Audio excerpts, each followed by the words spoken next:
Lockdown 4 के दौरान देखने में ही आ रहा है कि अब लगातार कोरोना के मामले बढ़ते जा रहे हैं। एक दिन में 7,000 से ज़्यादा केसेस पूरे देश में सामने आ रहे हैं और इस आंकड़े पर अगर आप निगाह डालते हैं और दूसरे देशों से मुवाजना करते हैं तो यूरोप में यह आंकड़ा फरवरी में इतना था, अमेरिका में यह आंकड़ा भी तकरीबन इतना ही था। लेकिन फरवरी में अगर हम बात करते हैं, जब ये आंकड़े दूसरे देशों में इतने ज़्यादा थे, 7,000 से ऊपर रोज़ाना वहाँ पर कोरोना के केसेस आ रहे थे और सैकड़ों लोगों के मरने की बात सामने आ रही थी, तो उस वक्त हमारे देश में क्या हो रहा था आप सब बखूबी वाकिफ़ हैं कि किस तरह से मध्य प्रदेश में सरकार बनाने की कोशिश की जा रही थी, किस तरह से ट्रंप के स्वागत का भव्य आयोजन किया जा रहा था, किस तरह उसकी तैयारियां की जा रही थीं और उस देश के लोगों को किस तरह से अपने देश में स्वागत की तैयारियां की जा रही थी जहां पर कोरोना अपने चरम पर था। और यह बात भी सामने आ रही है कि सबसे ज़्यादा गुजरात में जो कोरोना फैला है उसकी वजह ट्रंप की विजिट है। लेकिन हमारे देश का मीडिया लगातार, जब लॉकडाउन फर्स्ट का ऐलान किया गया उसके बाद से ही मोदी की पीठ थपथपाते हुए नजर आए और बार बार ये कहते रहे कि अगर मोदी ने लॉकडाउन नहीं किया होता तो यह आंकड़ा इतना पहुंच गया होता, यह आंकड़ा इतना पहुंच गया होता। और लॉकडाउन को किसी ना किसी तरह से सही साबित करने की कोशिश की जाती रही। जाहिर सी बात है, लॉकडाउन गलत नहीं है, लॉकडाउन का फायदा जरूर हुआ है, लेकिन लॉकडाउन के दौरान देश जिन परिस्थितियों से गुजर रहा है, देश में मजदूरों के जिस तरह के हालात हैं, जिस तरह से सरकारें मजदूरों की मदद करने में नाकाम साबित हुई हैं, जिस तरह से सरकारों ने अपने जो आंकड़े बताए हैं मदद करने के, जो अपने बजट को जिस तरह से पेश किया गया है, उस बजट का कितना पैसा इस्तेमाल किया गया है और किस मद में इस्तेमाल किया गया है और कहां कहां पर मजदूरों की कितनी मदद की गई है, इस पर क्या किसी टीवी चैनल ने कोई प्रोग्राम किया? आपकी नजर से कोई ऐसा प्रोग्राम गुजरा जिसमें मजदूरों के दर्द को बयान किया गया हो, जिसमें सरकार के 20 लाख करोड़ के पैकेज का आकलन किया गया हो? हरगिज नहीं। एक भी प्रोग्राम इस दौरान आपने नहीं देखा होगा। लेकिन जब जब स्थिति भीषण होती है, जब जब परिस्थितियां सरकार के अनुकूल नहीं होती, सरकार के मुताबिक नहीं होती, तब तब यह देखने में आता है कि चैनल का अपना रुख बदल जाता है। शुरुआती दौर में जब कोरोना की शुरुआत हुई तो आपने देखा होगा कि सिर्फ चाइना को जिम्मेदार ठहराया जा रहा था सारे चैनल्स में। लॉकडाउन जब हुआ तो उसके बाद अपने घरों पर बैठ करके टीवी एंकर्स अंताक्षरी खेल रहे थे। लेकिन जैसे ही जमात का मामला सामने आया तो मानो तमाम चैनल को एक संजीवनी मिल गई और उसके बाद से लेकर यह सिलसिला आज तक जारी है। अभी 2-3 दिन में जिस तरह से बहुत ज्यादा तादाद बढ़ती चली जा रही है, जिस तरह से मैंने जिक्र किया कि 7,000 से ज्यादा आंकड़ा पहुंच गया है, तो उसके बाद आपने तमाम टीवी चैनल्स पर देखा होगा कि 2 दिन से मजदूरों का दर्द, मजदूरों की परेशानी, ट्रेनों की दिक्कत, ट्रेन अपना रास्ता भटक रही हैं, जिस तरह से इस पर शोज होने चाहिए थे, जिस तरह से सरकार को घेरना चाहिए था, सरकार की जवाबदेही को तय करना चाहिए था, उस तरह की चीजें नहीं की गई। बल्कि अब फिर दोबारा से चाइना का मामला, टिड्डी दल का मामला और पाकिस्तान का मामला लगातार उठाया जा रहा है। टिड्डी दल को भी पाकिस्तान का दल बता करके जिस तरह से चैनल्स अपनी साजिशें कर रहे हैं, सरकार से सवाल पूछने के बजाय इस तरह की चीजों में लोगों को उलझा कर रख रहे हैं, तो इसको बहुत बारीकी से समझने की जरूरत। जिस तरह से टिड्डी दल को लेकर लगातार पाकिस्तान के ऊपर आरोप लगाए जा रहे हैं कि पाकिस्तान ने टिड्डी दल भेज दिया। बताइए, एक बेवकूफ़ आदमी की दिमाग में भी ये बात आसानी से समझ में आ सकती है कि परिंदों के ऊपर, जानवरों के ऊपर, कीड़े मकोड़ों के ऊपर किस तरह से किसी देश का कब्जा हो सकता है, किस तरह से उसको साजिशन इस्तेमाल किया जा सकता है, किस तरह से उससे देश को तबाह करने की साजिश की जा सकती है। इसका अंदाज़ा आप बखूबी लगा सकते हैं। लेकिन जिस तरह की रणनीति अपनाई जाती है सरकार के जरिए और उसके बाद जब निर्देश दिए जाते हैं टीवी चैनल्स को, अखबारात को कि आपको अब इस पर डिबेट करनी है, रोजाना एक टॉपिक तय किया जाता है, रोजाना एक विषय तय किया जाता है, सरकार के जरिए उस विषय को दिया जाता है कि आज आपको इस टॉपिक पर बैठ करके तमाम चैनल्स में डिस्कशन करनी है। यही वजह है कि जब आप किसी भी चैनल को स्विच करते हैं, किसी भी चैनल की तरफ आप ट्यून करते हैं, तो देखने में यह आता है कि हर चैनल में एक ही टॉपिक पर शो चल रहा है और तकरीबन जो गेस्ट हैं वो भी तकरीबन आपको एक से ही मिलेंगे, एक सी लैंग्वेज मिलेगी, एंकर की लैंग्वेज एक मिलेगी, एक तरह के सवालात मिलेंगे, एक तरह के जवाबात मिलेंगे, एक तरह का आक्रमण मिलेगा, जिससे आप बखूबी अंदाजा लगा सकते हैं कि किस तरह से सरकार ने इन सब चीजों को अपने नियंत्रण में ले लिया है। अपने जिस तरह से न्यूज़ चैनल्स की चीज़ें सामने आ रही हैं, लेकिन खुद न्यूज़ चैनल्स के अगर हम करीब से लोगों से बात करते हैं, क्योंकि हम खुद बड़े चैनल्स में हमेशा काम करते रहे हैं और काफ़ी तादाद में ऐसे लोग हैं, हमारे साथी हैं जो हमारे साथ काम कर चुके हैं पिछले 15-16 साल के दौरान। जब हम उनसे बात करते हैं तो उनकी अपनी परेशानियां हैं, सैलरीज काटी जा रही हैं, लॉकडाउन का असर तमाम चैनलों में देखने को आ रहा है, नौकरियां जा रही हैं लोगों की, लोगों को नोटिस दिए जा रहे हैं, लोगों को ये कहा जा रहा है कि आपकी सैलरी इस महीने से 30% 40% कट कराएगी, अगर आप जॉब करना चाहते हैं तो करें, नहीं तो आप छोड़ सकते हैं, आप रिज़ाइन दे सकते हैं। और बहुत से चैनल्स में बाकायदा लिस्ट तैयार की जा रही है कि इतने लोगों को निकाला जाना है, क्योंकि सरकार चैनल्स को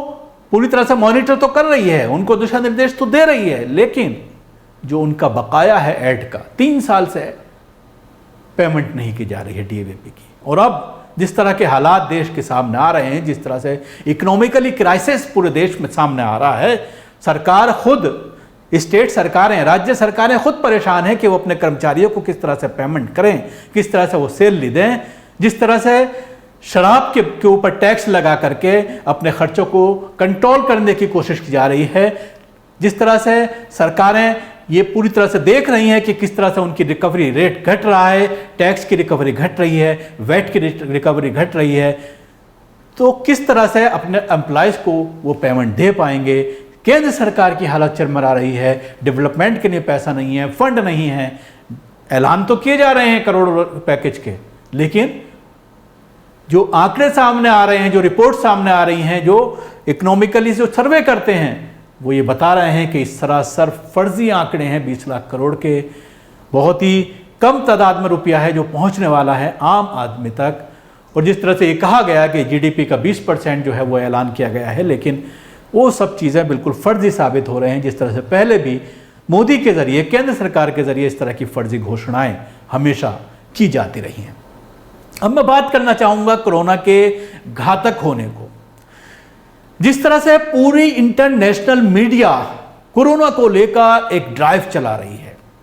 कोरोना का डर जिस तरह से आम नागरिक तक बैठा दिया गया है, ख़ास तौर से अगर हम पढ़े लिखे लोगों से हम बात करते हैं, बहुत सारे ऐसे ग्रुप्स हैं सोशल मीडिया के, ख़ास तौर से व्हाट्सएप के, जिसमें मैं जुड़ा हुआ हूं, जिसमें बहुत बड़े पढ़े लिखे, बड़े आला तरीन लोग देश के जुड़े हुए हैं। जब हम उसमें बात करते हैं, जब उसमें डिस्कशन होती है, तो सबसे ज़्यादा डर मुझे देखने में यह आता है कि जितना पढ़ा लिखा आदमी है उसके अंदर इसका डर ज़्यादा बैठा हुआ है कोरोना का। वो सोशल डिस्टेंसिंग की बात करता है, वो उसमें तरह तरह के इस तरह के मैसेज आते हैं कि किस तरह से कोरोना से बचा जाए। जाहिर सी बात है सोशल डिस्टेंसिंग इसका एक बहुत बड़ा पार्ट है जिससे हम इसको हरा सकते हैं, लेकिन उसके साथ साथ हमें यह भी देखना होगा कि कोरोना के साथ साथ जो और सारी बीमारियां हैं उनका क्या रेशो है मौत का, कितनी तादाद में उसमें लोग मर रहे हैं और पहले कितनी तादाद में लोग मरते रहे हैं, जिससे आप अंदाज़ा लगा सकते हैं कि किस तरह से इसको एक साजिशन इस्तेमाल किया जा रहा है। कुछ डेटा है जो मैं आपको पेश करना चाहूँगा, जिससे आप बखूबी अंदाज़ा लगा सकते हैं कि किस तरह से कोरोना का इस्तेमाल करके लोगों के अंदर, देश के अंदर, पूरे दुनिया के अंदर दहशत फैलाने की कोशिश की जा रही है। पिछले 3 महीने के दौरान कोरोना से जो मौत हुई है पूरी दुनिया के अंदर 3,14,687 हुई है। लेकिन अगर कॉमन कोल्ड की बात करते हैं तो 3,69,602 जो कोरोना से ज़्यादा है उसमें डेथ हुई है। मलेरिया में 3,40,584। उसके अलावा सुसाइड रेट की अगर हम डेथ की बात करते हैं तो पूरी दुनिया में 3,53,696 सुसाइड देखने में आए हैं जो कोरोना से ज़्यादा हैं। उसके अलावा एक चौंकाने वाला आंकड़ा है रोड एक्सीडेंट की। अगर हम बात करते हैं, लॉकडाउन था पूरी दुनिया के अंदर, लेकिन उसके बावजूद रोड एक्सीडेंट में मरने वालों की संख्या 3,93,479। HIV यानी एड्स, उससे मरने वालों की तादाद 2,40,950। शराब पीने से मरने वालों की संख्या तकरीबन डबल है कोरोना वायरस से मरने वालों की, 5,58,471। जो लोग नशे का इस्तेमाल करते हैं उनकी ये मौत हुई है। और 3 गुना आंकड़ा है स्मोकिंग से मरने वालों का, 8,16,498। उसके अलावा कैंसर से मरने वालों की तादाद सबसे ज़्यादा है जो कोरोना आंकड़े से तकरीबन 4 गुना है, 11,67,714। तो आप अंदाज़ा लगा सकते हैं कि किस तरह से इन सब चीज़ों को बता करके किस तरह से पैनिक करने की कोशिश की जा रही है, किस तरह से ये सब चीज़ें फैलाने की कोशिश की जा रही है। अब मैं एक और थोड़ा सा आपको आंकड़े बताना चाहूँगा, एक दिन के आंकड़े बताना चाहूँगा। 1 मई का आंकड़ा हमारे पास है। 1 मई के दौरान पूरे दुनिया में जो कोरोना से मरने वाली की तादाद थी वो 6,406 थी, लेकिन कैंसर से एक दिन के मरने वालों की तादाद 26,283, हार्ट अटैक से मरने वालों की तादाद 24,641 और डायबिटिक्स से मरने वालों की तादाद 4,300 थी। मच्छरों से यानी जिस तरह से डेंगू वगैरह होता है उससे मरने वालों की तादाद 2,740 थी। तो ये एक छोटे से आंकड़े जो मैं आपको बता करके मैंने बताने की कोशिश की कि किस तरह से कोरोना का हवा फैला करके लोगों के अंदर तरह तरह के शक व शुबहात, लोगों के अंदर डर पैदा करने की कोशिश की जा रही है, जबकि इससे ज़्यादा तादाद मरने वालों की दूसरी बीमारियों की है, HIV की है, दूसरी चीज़ों की है जिस पर ध्यान नहीं दिया जा रहा। और एक चीज़ और आप देख रहे होंगे, अगर अपने इलाके में भी आप देखते हैं, अपने छोटे से भी इलाके में अगर आप रहते हैं, अगर हॉस्पिटलों में जो भीड़ थी वो पूरी तरह से ख़त्म हो गई, लोग डरे हुए हैं। अगर नज़ला खांसी ज़ुकाम हो रहा है, उन्हें कुछ लगता है कि उनके अंदर लक्षण है कोरोना के, तो वो हॉस्पिटल नहीं जा रहे हैं, उन्हें डर लग रहा है कि कहीं कोरोना ना निकल आए। लेकिन इन सब चीज़ों से जाहिर सी बात है कहीं ना कहीं लोगों के अंदर डर बैठ गया है और इस डर को निकालने की ज़रूरत है, इस डर से आगे बढ़ने की ज़रूरत है। और जो दिशा निर्देश सरकार के ज़रिए दिए जा रहे हैं, ख़ासतौर से सोशल डिस्टेंसिंग की बात की जा रही है, उस पर पालन ज़रूर करने की ज़रूरत है। मास्क का इस्तेमाल कीजिए, हाथों को धोइए ज़्यादा से ज़्यादा, ताकि इन सब चीज़ों से, इस तरह की बीमारी से अपने आप को महफूज रखा जा सके। अब आखिर में मैं बात करना चाहूँगा जो जहाँ से मैंने इस शो को शुरू किया था कि 7,000 से ज़्यादा केसेस एक दिन के अंदर हिंदुस्तान में आए हैं और अब ये तादाद बढ़ती चली जाएगी। लेकिन अब अगर आप सोशल मीडिया पर देखते हैं तो अब पहले ये कहा जा रहा था कि मोदी जी ने कंट्रोल कर लिया, केंद्रीय गवर्नमेंट अपना काम कर रही है, बहुत ज़्यादा कंट्रोल में है। लेकिन अब जब इस तरह के आंकड़े बढ़ते चले आ रहे हैं तो एक बहाना ये किया जा रहा है कि जब बड़े बड़े डेवलप्ड कंट्री इसको कंट्रोल नहीं कर पाए तो हमारी क्या हैसियत है। तो जाहिर सी बात है, अगर हमने सही वक्त पर कार्रवाई की होती, अगर हमने शुरू में ही मेजर्स लिए होते, जो विदेशों से लाया जा रहा था उनको क्वारंटाइन किया होता, उनकी प्रॉपर स्क्रीनिंग हुई होती, एयरपोर्ट को स्क्रीन किया गया होता, एयरपोर्ट पर ट्रैवल्स पर पूरी तरह से पाबंदी लगाई गई होती और शुरू से ही फरवरी के शुरू में ही इस पर कंट्रोल किया गया होता। फरवरी के शुरू में ही जब पूरी दुनिया में जब आंकड़े बढ़ रहे थे, जब ही मेजर्स उठाए गए होते, कदम उठाए गए होते, तो शायद ये आंकड़े यहाँ तक ना पहुँचते। और जो अब थर्ड स्टेज में पूरा देश दाखिल हो रहा है, लगातार बढ़ रहे हैं। और जब लॉकडाउन शुरू किया जा रहा था तो उस टाइम तारीफ़ें की जा रही थीं, लेकिन जब लॉकडाउन का ऐलान हुआ था 300 से 500 की संख्या में लोग थे। आज 1.5 लाख से ज़्यादा हैं और खोला जा रहा है लॉकडाउन को, बाज़ारों को खोला जा रहा है, चीज़ें नॉर्मल करने की कोशिश की जा रही है, ट्रैवल को खोला जा रहा है, ट्रेनें शुरू की जा रही हैं, एयरपोर्ट चालू किए जा रहे हैं। तो आखिर क्या प्लानिंग है आपकी? 300 पर आप लॉकडाउन करते हैं, 1.5 लाख से ज़्यादा पर आप खोल रहे हैं, तो जाहिर सी बात है ना सरकार के पास कोई नीति है, ना सरकार के पास कोई प्लानिंग है, ना सरकार के पास कोई रोड मैप है और सारी चीज़ें हवाई हैं। तो जाहिर सी बात है ऐसा देश जिसकी आबादी 130 करोड़ से ज़्यादा है, हमें बहुत प्रिकॉशंस लेने की ज़रूरत है, हमें बहुत मोहतात रहने की ज़रूरत है, क्योंकि जिस तरह की चीज़ें, आंकड़े जिस तरह के सामने आ रहे हैं कि अगस्त तक जाकर के ये 2.5 करोड़ से ज़्यादा